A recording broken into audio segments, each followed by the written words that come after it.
Today I'm going to start uh, topic how federalism practiced in India, how federalism succeeded in India. So for this, you have to write 3 points.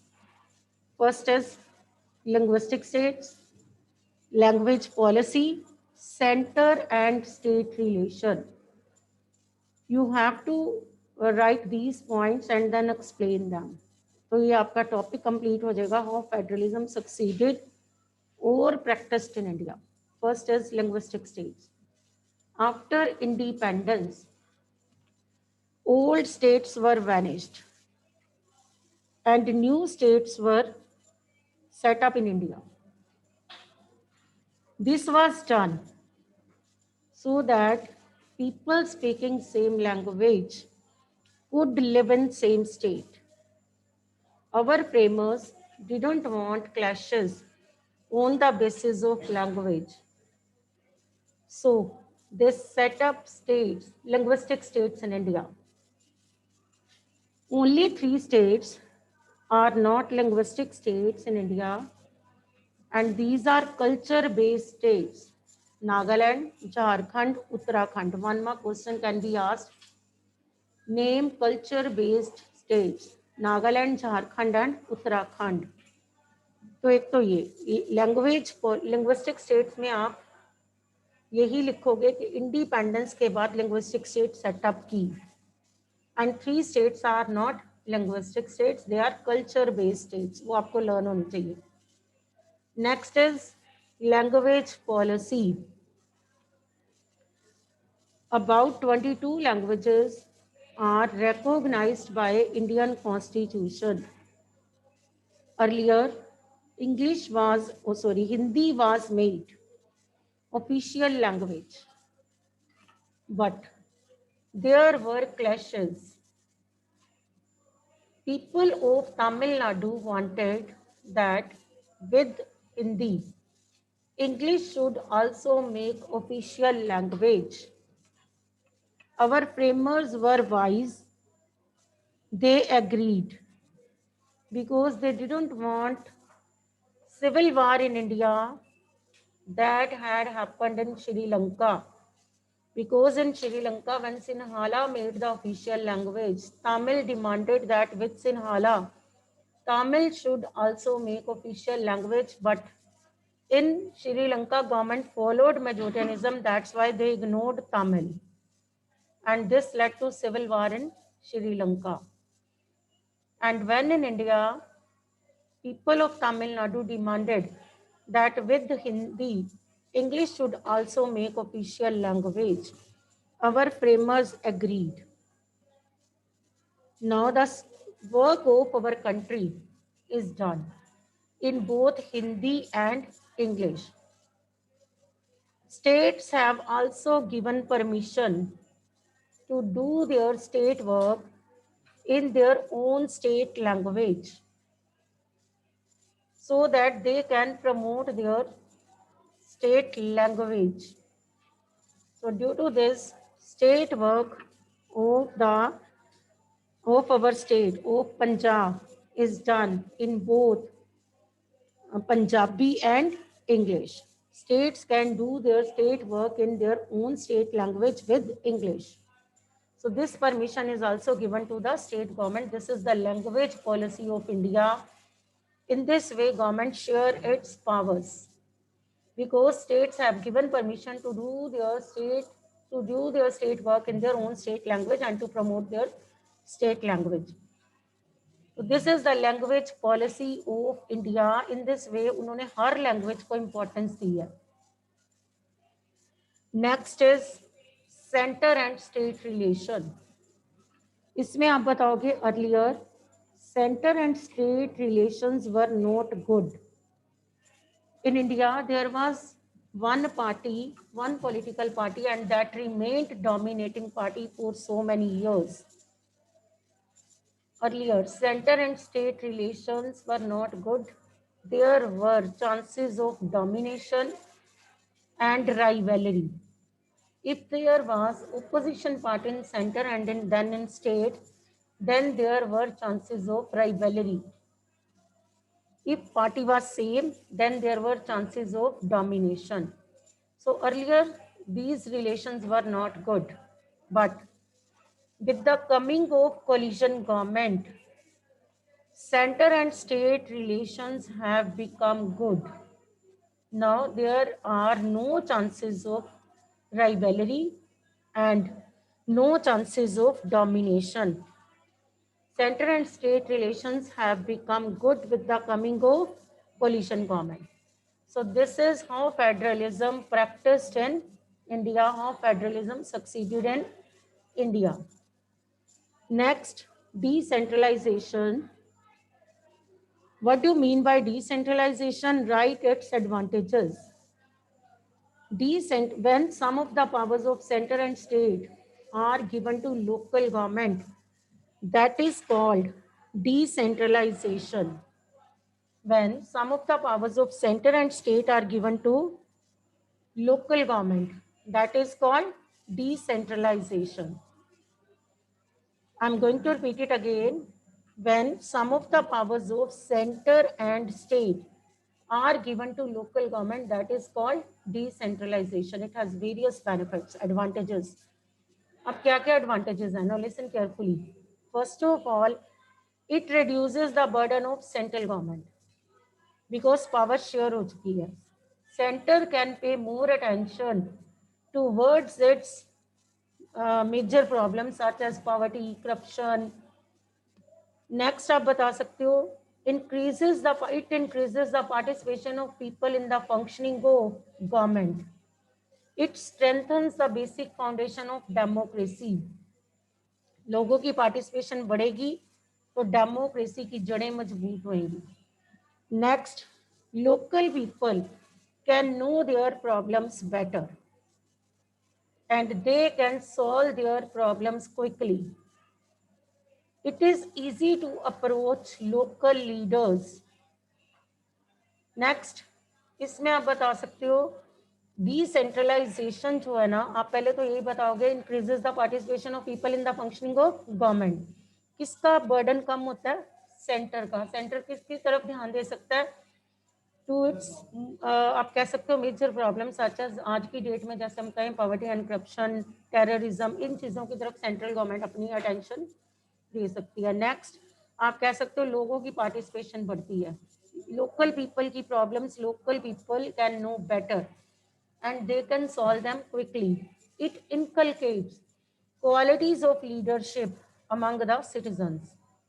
Leadership की qualities आती हैं, जो government की functioning में आता है उसमें leadership की क्वालिटीज आती हैं. एक हेड बॉय हेड गर्ल बना दो, उसमें लीडरशिप की क्वालिटीज आ जाती हैं. क्लास के मॉनिटर्स बना दो, उसमें लीडरशिप की क्वालिटीज आती हैं. तो क्लास के मॉनिटर्स क्लास की प्रॉब्लम्स बेटर जानते हैं and they can solve them quickly. It is easy to approach local leaders. आप अपने क्लास टीचर को इजीली अप्रोच कर सकते हो, सब्जेक्ट टीचर को अप्रोच कर सकते हो. It's not easy to approach principal ma'am.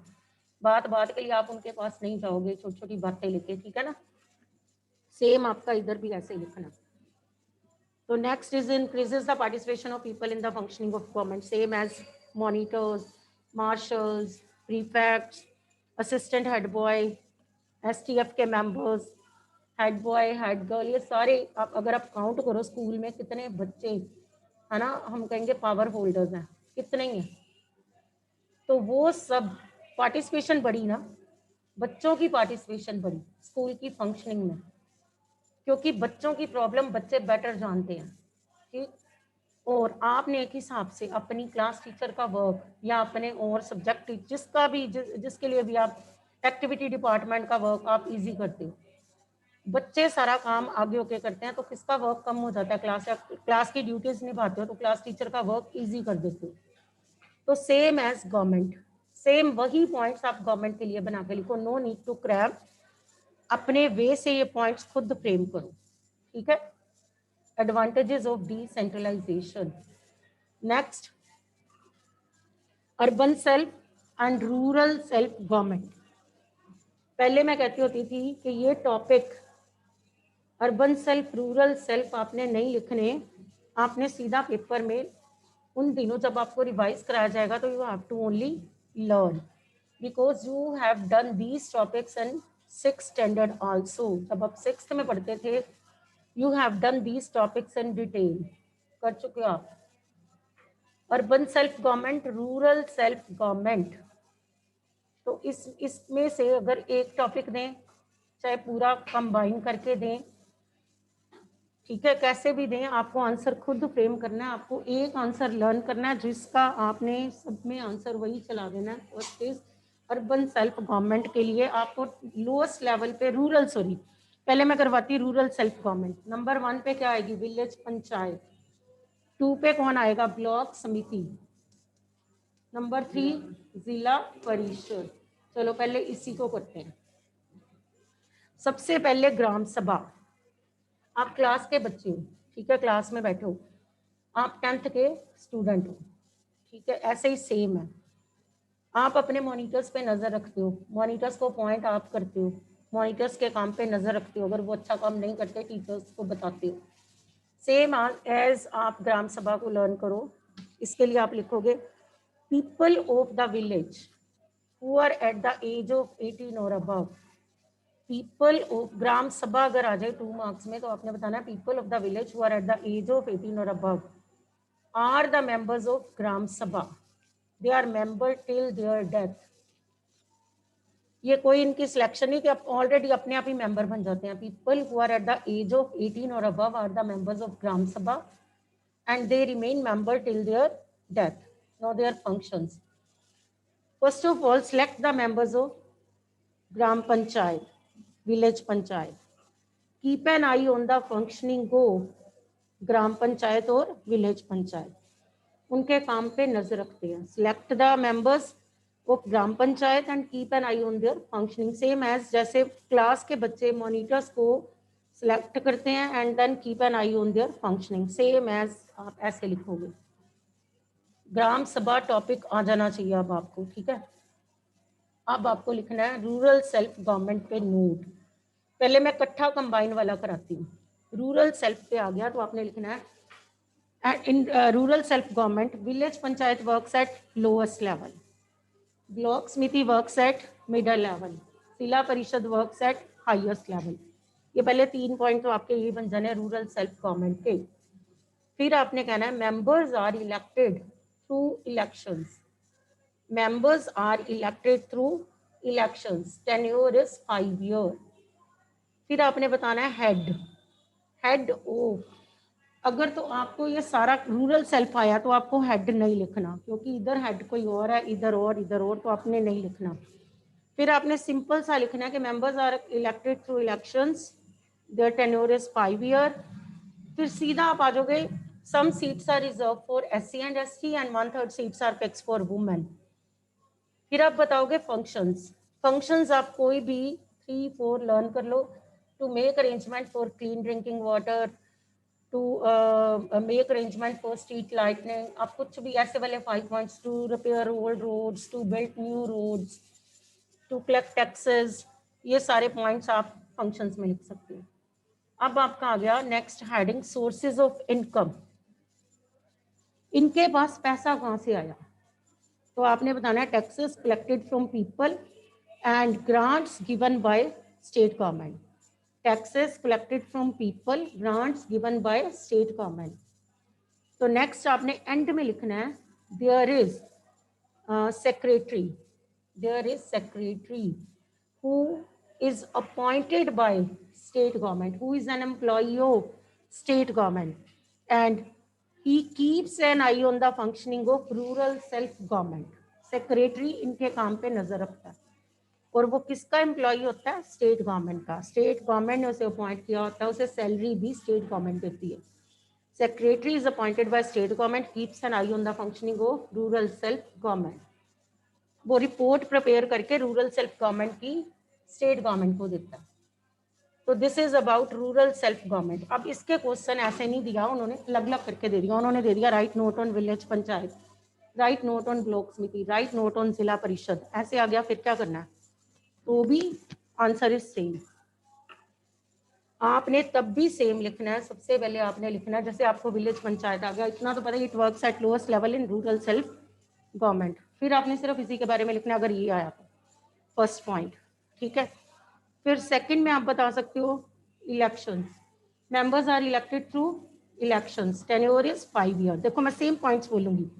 अब यहाँ पे हेड लर्न कर लो, head is sarpanch, members are called panches, some seats are reserved for SC and ST, 1/3 seats are fixed for women। फिर function same, sources of income same, कुछ change नहीं है। अब आ गया ब्लॉक समिति, पेपर में आ गया write note on the block समिति।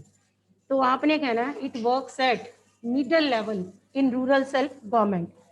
फिर same, members are elected through elections, tenure is 5 year and same. फिर आपने कहना है हेड इज कॉल्ड, यहाँ पे चेंज है, यहाँ पे आपने कहना head is called chairperson, members are called ward members.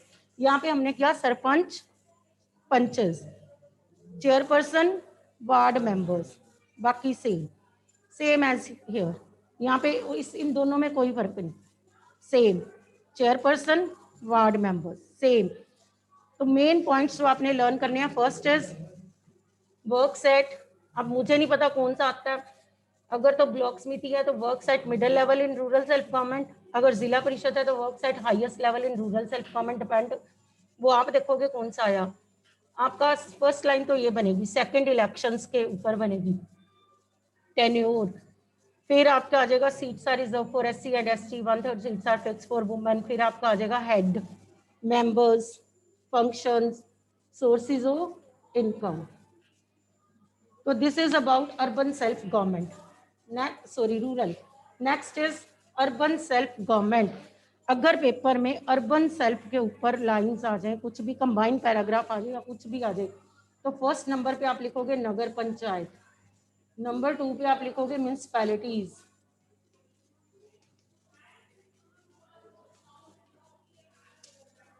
यहाँ पे आ जाएगा म्यूनिसिपल कारपोरेशन। अब ये आ जाता है आपको अर्बन सेल्फ गवर्नमेंट पे नोट, तो आप लिखोगे फर्स्ट ऑफ ऑल तो आप बताओगे इसके तीनों levels. At lowest level there is nagar panchayat, at middle level there is municipality and at highest level there is municipal corporation. फिर आप सेम पॉइंट्स लिखोगे, election held after 5 year, tenure is 5 year इनका elections होते हैं, members are elected through elections, tenure is 5 year, seats are reserve for SC and ST, 1/3 seats are fix for women. ये common points हैं। इधर आपका head chairperson same as इन दोनों वाला, चेयरपर्सन वार्ड मेंबर, इधर भी chairperson ward member, answer is same. ये 1 2 3 4 का सेम है, चेयरपर्सन वार्ड मेंबर। इधर चेंज है, इधर हेड हो जाएगा मेयर, मेंबर्स हो जाएंगे काउंसलर्स। जैसे विलेज पंचायत में आपने किया sarpanch, members are called panches. Municipal corporation में आप कहोगे मेयर, काउंसलर्स। और मेट्रोपॉलिटन सिटीज में पाई जाती है म्यूनिसिपल कारपोरेशन। तो इस वे से आप लिखोगे, बाकी सारा आंसर इज सेम। अगर आपको कंबाइन नोट आता है तो आप तीनों के बारे में बता के बाकी आप अपने पॉइंट्स बना देना। अगर किसी एक के ऊपर लिखने के लिए आता है तब भी आपको प्रॉब्लम नहीं आनी चाहिए, यू कैन राइट, ठीक है। So this is about urban self government, rural self government. और मैंने 6 क्वेश्चन लर्न करवा दिए, एक क्वेश्चन लर्न करके 6 लर्न। 6 मीन्स वैसे आपको लगेगा कि बहुत ज़्यादा है, शायद कुछ भी नहीं है। 6 किसी के ऊपर भी नोट, और आप रेडी हो लिखने के लिए, किसी के ऊपर भी नोट आ जाए, आपको चाहे जिला परिषद के ऊपर आ जाए, चाहे आपको जिला विलेज पंचायत के ऊपर आ जाए, म्यूनिसिपल कारपोरेशन के ऊपर आ जाए, तो आप उसके लिए रेडी हो, आपको प्रॉब्लम नहीं आनी चाहिए। कई बार कंबाइन नोट देते होते हैं, right note on rural self government, right note on urban self government. अगर बच्चे ने पहचाने गलत, अर्बन में रूरल, रूरल में अर्बन, देन 0। अगर आपके ये ऑर्डर चेंज हो गया तब भी 0। तो ये प्लीज इसको अच्छी तरह से लर्न कर लो। सिर्फ इसमें कुछ भी नहीं करना। सबसे पहले तो ग्राम सभा, ग्राम सभा के बारे में पूछ सकते हैं 1 मार्क में, अभी मैंने लर्न करवाया।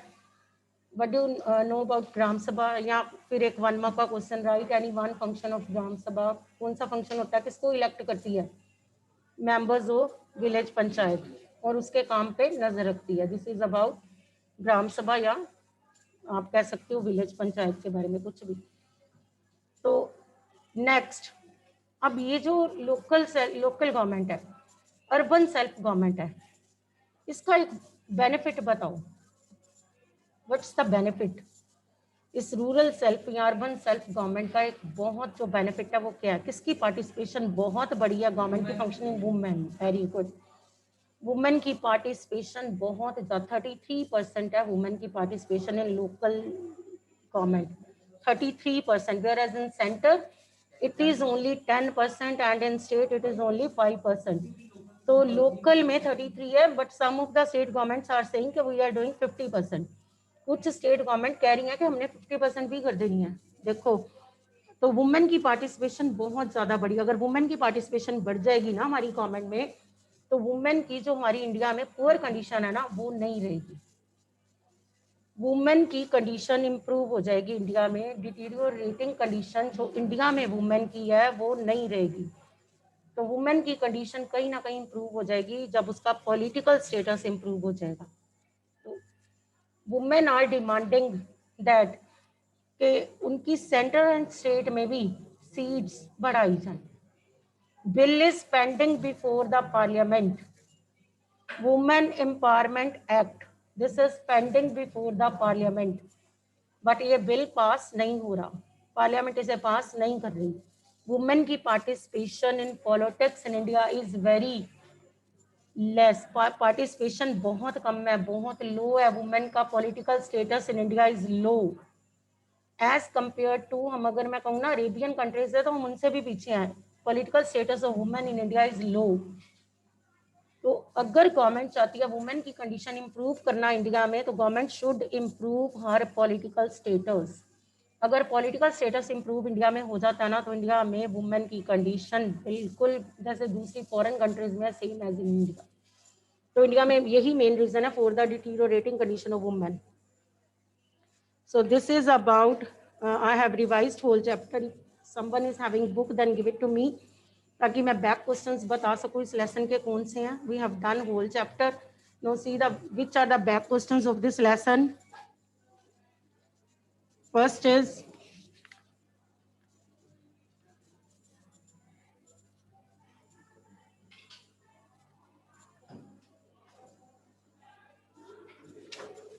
yes, यूनिटरी एंड फेडरल में डिफ्रेंशिएट किया हुआ है, तो you have done.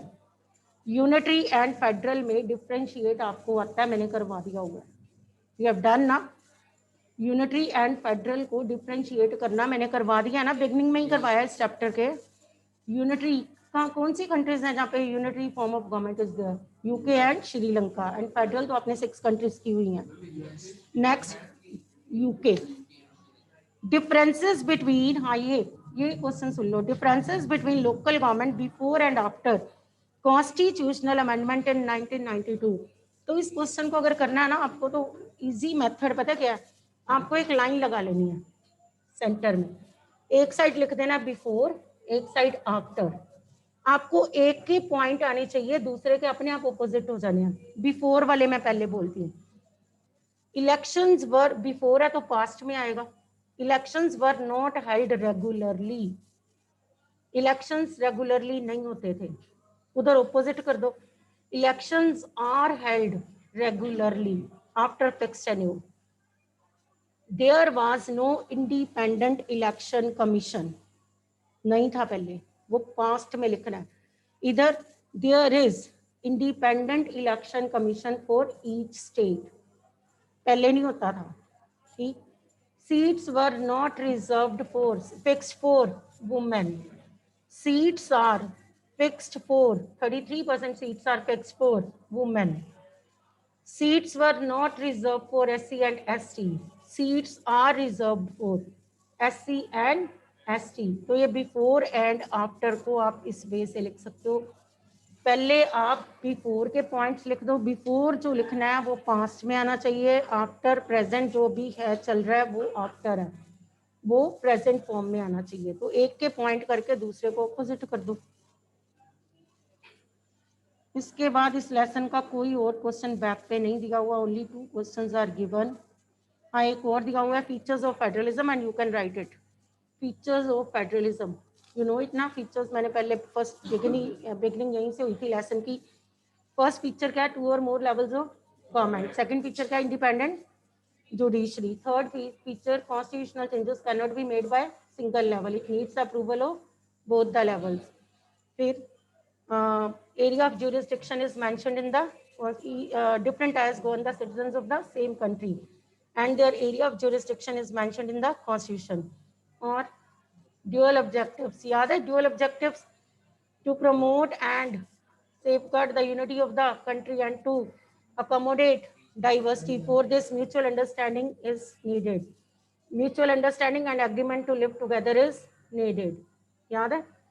Sources of revenue of each level are clearly mentioned. Sources of revenue of each level are clearly mentioned. These are the features of federal form of government. Sometimes in federal countries, powers to the states are not given equally.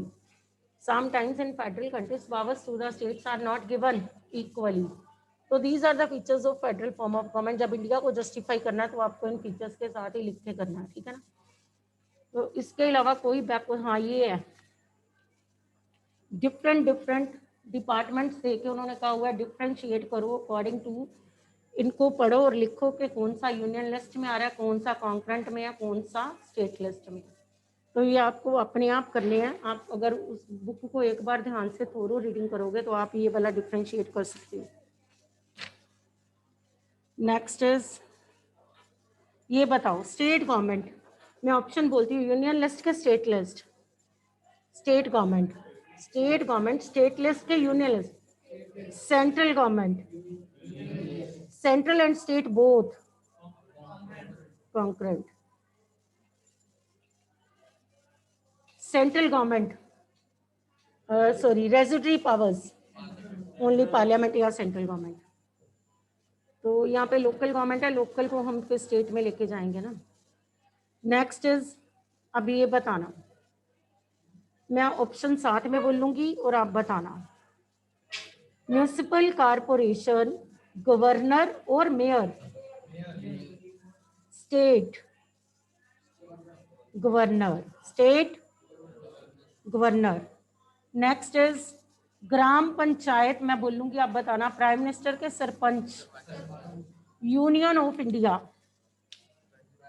Prime minister, union of India prime minister. तो ये back exercises थी इस lesson की। इसके अलावा इस lesson में कुछ भी नहीं, बट आपको बैक एक्सरसाइजेस ही नहीं सिर्फ करनी, you have to do thorough reading of whole chapter. आपको थोरो रीडिंग करनी है क्योंकि पेपर में बुक के आपको लेसन में से क्वेश्चंस आने हैं, बैक एक्सरसाइजेस में से नहीं आने। देते हैं बैक एक्सरसाइजेस में से भी, बट सारे वही नहीं होते, ठीक है। So read your lesson Thoreau.